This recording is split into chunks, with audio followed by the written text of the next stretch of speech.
Good on olive oil. It's shiny and it's nice, and I see it around the edges. Okay, and then I'm gonna add some oregano. About a good tablespoon in there.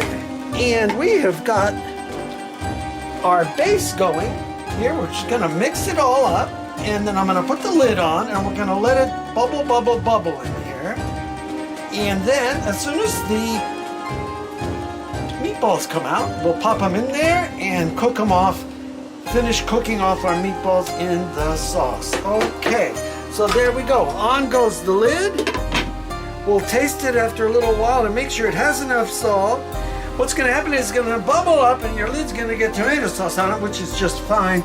You can take and you can just use your spatula and clean it off so you get all of your good things out. And here it goes.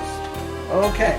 All right, so this is Peter Carpizzo's. We'll see you in the next part when the beautiful meatballs go in the sauce, and we cook this off for a while so that the meatballs get infused with the sauce and the cheese, and now it's going to be just delicious. So this is Peter Carpizzo's making sauce today the easy way. Peter Carpizzo's out.